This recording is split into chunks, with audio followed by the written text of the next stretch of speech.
Good evening, and welcome to Fireside Chats with Browning. And I'm Koshal.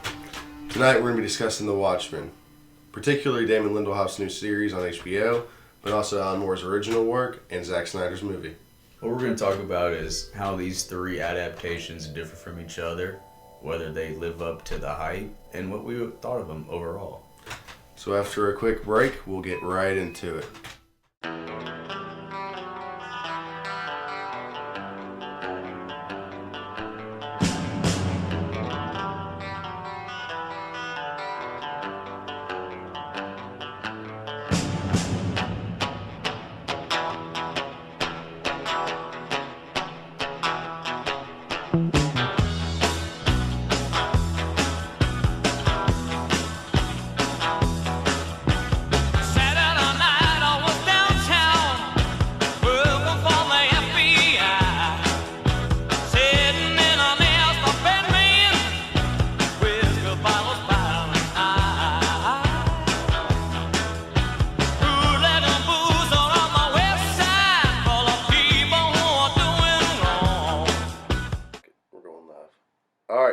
Back now. You guys are probably wondering what we just showed you, why we showed you that scene, why we chose that song. So if you're watching on video, you just saw the scene from the newest iteration of The Watchmen, where we find out Laurie Blake, who used to be a vigilante, now works for the FBI and is actively trying to stop vigilantes, trying to hunt them down, trying to capture them. It is now legal to be a vigilante. Yeah, I think it's a really cool scene because it's an example of how Damon Lindelof was able to adapt the original source material from the graphic novel by Alan Moore, where in Alan Moore's graphic novel, Laurie Blake, who actually goes by Laurie Jispesic, which is her legal name, she follows her mother's footsteps and becomes the Silk Spectre, a costume vigilante, and I think it's a great kind of character arc for her, where she's now hunting vigilantes working for the state. Yeah, and we chose that song because A, it gives a nice transition from the introduction to the next part, but B, it's a very Vietnam era song. It's one of the best, I think, soundtracks that is from a movie that doesn't really relate to the Vietnam era, but is very much a part of it in terms of the racial issues it explores, is Remember the Titans. So that song features heavily on Remember the Titans, and when it talks about working for the FBI, you know, we see in the third episode Laurie Blake's now working for the FBI, and it goes on to describe a long, cool woman in a black dress.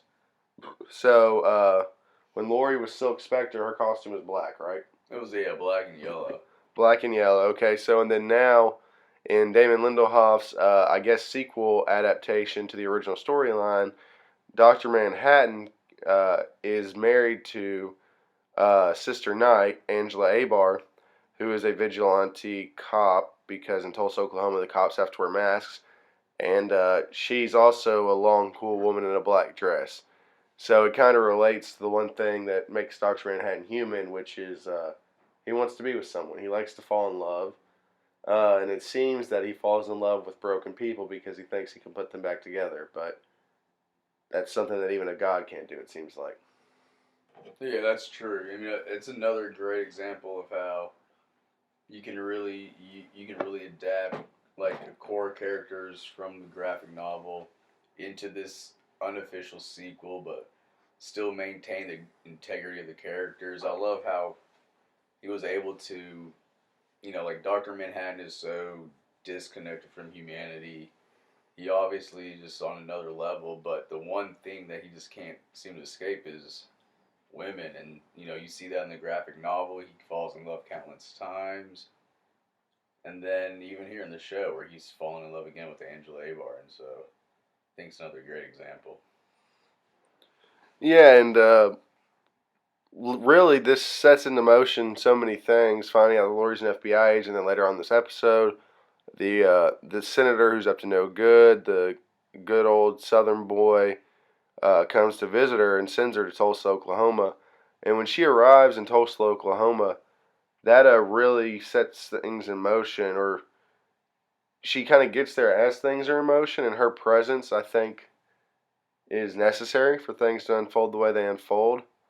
Um, and I felt like after the third episode, even though we did have to wait a week in between, is when it really felt faster because there were so many questions that I would have.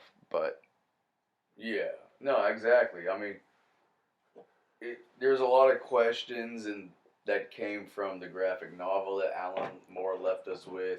So I think Damon Lindelof did a great job with continuing, kind of his central theme with the graphic novel. And I really think that Damon Lindelof stayed true to what, how Alan Moore imagined the universe of Watchmen.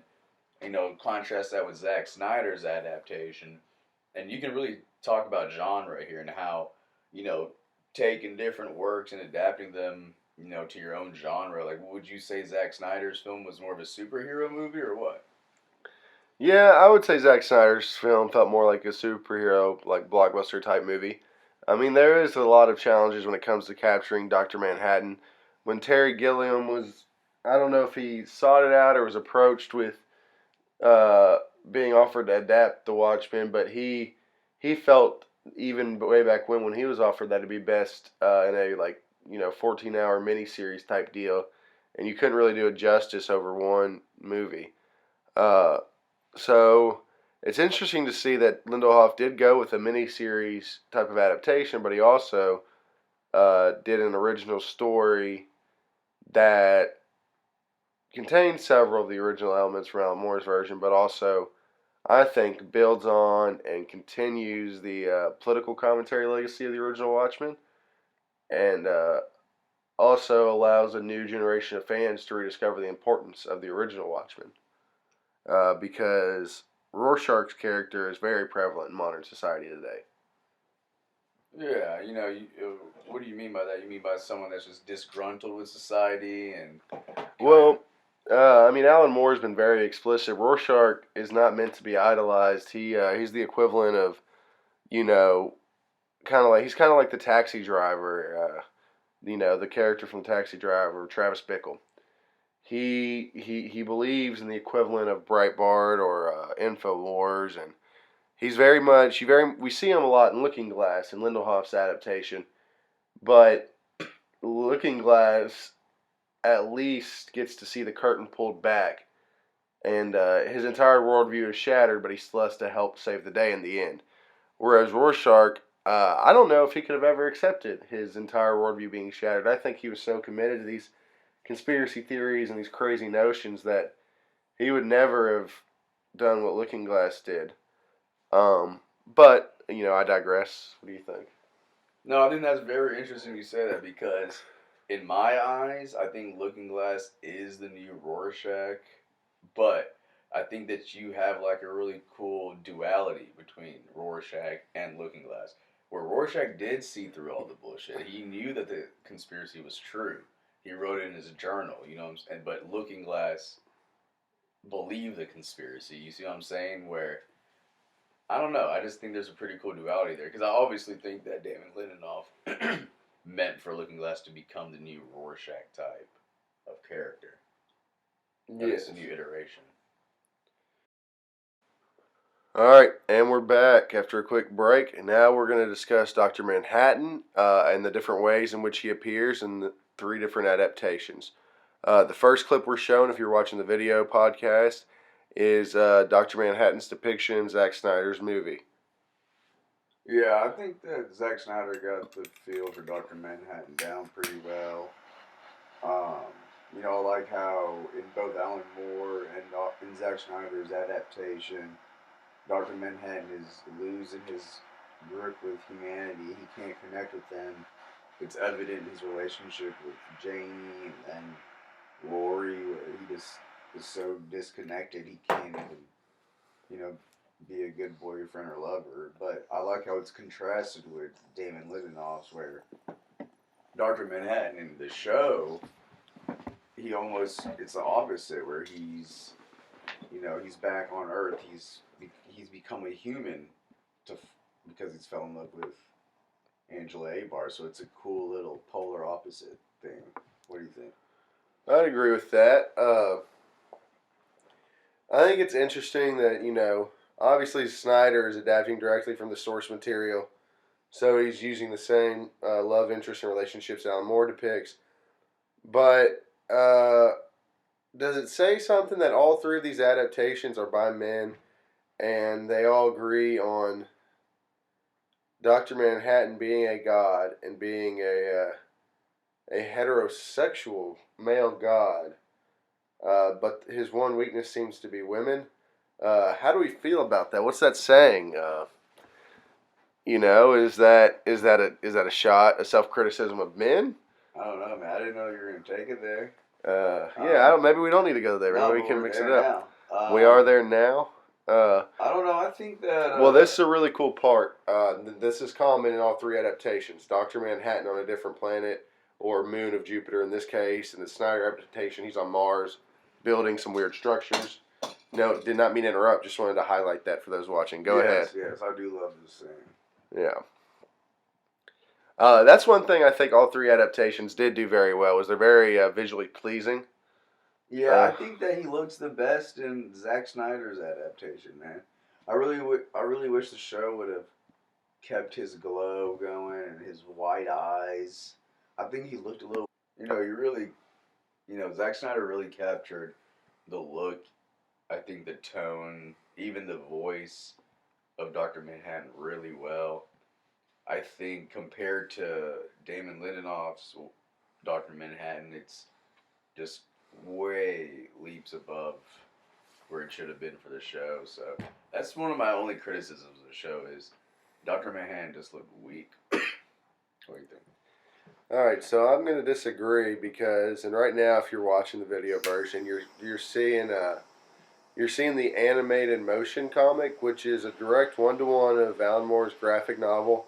It's just another form of adaptation that's been created, and it's honestly it's a beautiful piece of art in my opinion. The way they motioned it and how true it is to the source material, because it literally is the source material. But besides that,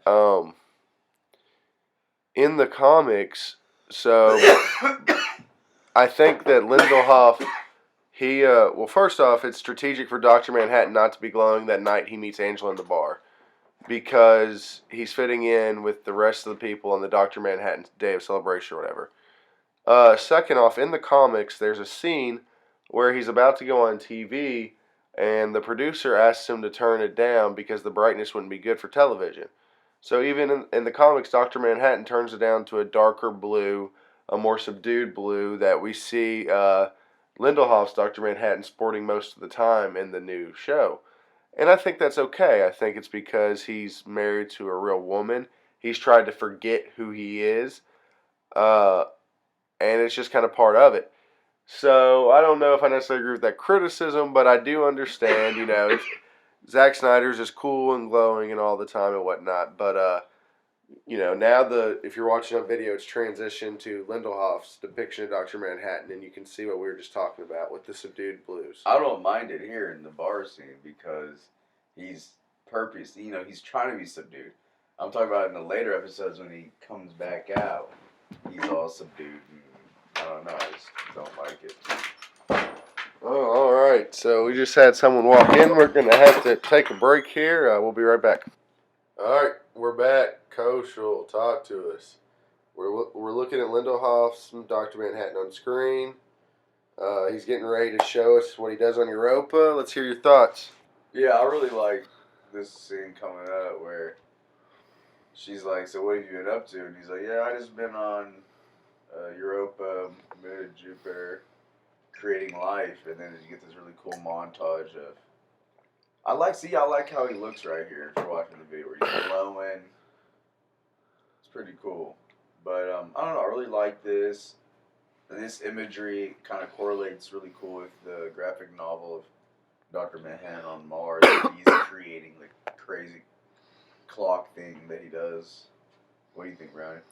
So, why I really like this depiction of Dr. Manhattan, and I'm going to just compare it to the Snyder depiction because we are talking about film and television, which are far more comparable than comparing either one to the comic, even though the motion comic does do an interesting thing where it actually animates the figures. but I think that's a separate medium and is appreciated differently.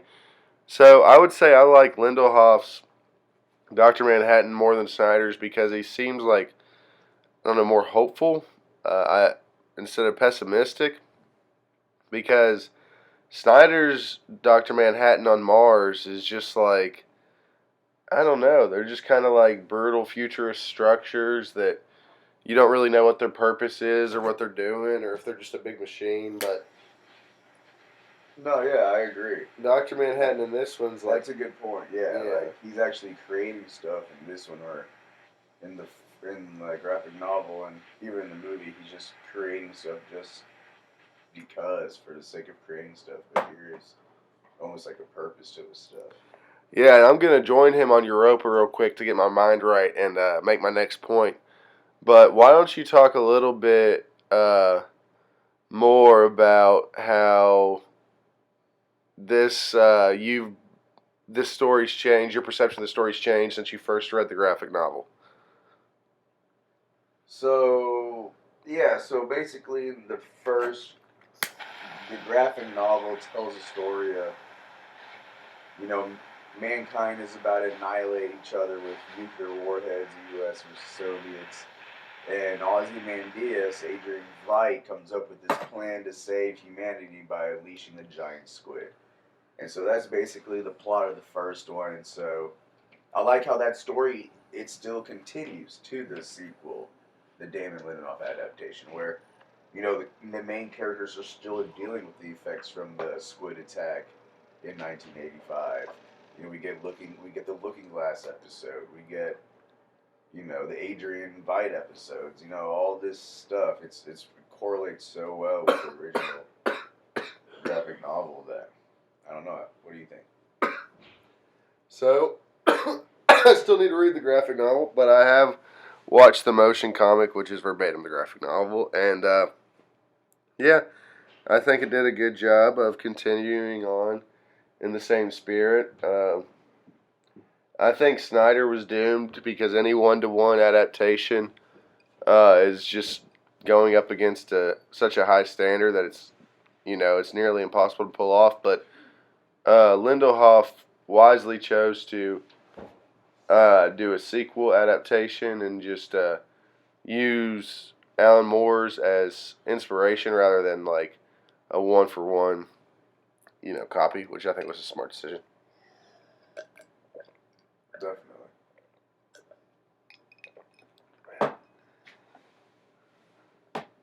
So, is there anything else you want to talk about? Were you satisfied with the finale? Do you think that? I was kind of not satisfied with the finale. I don't know, the first half of the episode was great where it showed like Lady True's origin. It was all about Ozzy. That's what I'll tell you about the show. The strong points of the show is Jeremy Irons as Adrian Veidt. Everything with that I loved, and you know, I just didn't get enough of that, I guess, in the last episode. I mean, you did, but What did you think of him being trapped in the statue the whole time? I called that shit because when the meteor crashes down, you know, like Mm-hmm. it just all made kind of sense, and I like that. See, what's interesting about that meteor crashing down too, though, is they showed it when Lady True is visiting. What aren't they literally called the Kents? Yeah. And she's trying to get their farm or whatever, and then that meteor crashes down, drawing obvious parallels to Superman. Mm-hmm. And so, while that was a bit of a misdirection, because we later find out it was Adrian Veidt trapped by his daughter in a gold statue. What do you think about the idea that Angela and Cal's son potentially has the power of Dr. Manhattan in him if he ate one of those eggs? Or even, yeah, I think the son's the most likely candidate because we see him playing with those toys. But those could also just be like toys, in that world. Yeah, and well, we know that Angela did eat one of the eggs, and you know the series ends with her stepping on the water to see. And overall, I just think that Dr. Manhattan's character dying in the end, I I like that aspect. I would like to see how that translates to if Angela becomes a new Doctor Manhattan. I think there's a lot of questions that the show left hanging, and I don't know if we will get a season 2, but if we do get a season 2, a few things I would like answered would definitely be: is Doctor Manhattan dead? What about Adrian Veidt? He was apparently about to be held accountable for his actions from 1985 by Laurie and Looking Glass, and the whole Lady True thing. Like, I'd like to see the after effects of that. So I came across an interesting theory that Adrian Veidt will end up in jail with who's the owl guy in jail from that Night Owl. Night Owl. Night Owl's also in jail. So Yeah, that'd be cool. Yeah, that could be one possible avenue to explore in a second season. Naturally, I think we all understand that, if there's one thing we know about Dr. Manhattan, the first thing he learned to do is reassemble himself. So he's not dead, per se, but he is allowing people he loved to believe he is dead. I think he could potentially come back out of Angela, or maybe she has the power now too, and he's going to attempt to be better with her. I don't know. Yeah, definitely. It's a very interesting questions posed, and just overall, just a great story, great comic, great movie, great show. All 3 adaptations I loved, and that's what I like to see is just great adaptations. Still having a little bit of the creator's touch and flair to it, but sticking to the main story. I like that. Yeah, and it's silly to, feel, too strongly one way or the other, because we're fortunate enough to be in a time where we can get incredible things like this. And it's awesome to see how different people have different visions, and what that means, and what different mediums, what effects do they have, and how they're able to pull that off. But I highly recommend you check out Watchmen Season 1. Definitely watch the movie, read the graphic novel if not. If you've read the graphic novel and have not watched the motion comic, you can find it on YouTube. It's fantastic. I highly recommend it. Thanks for listening.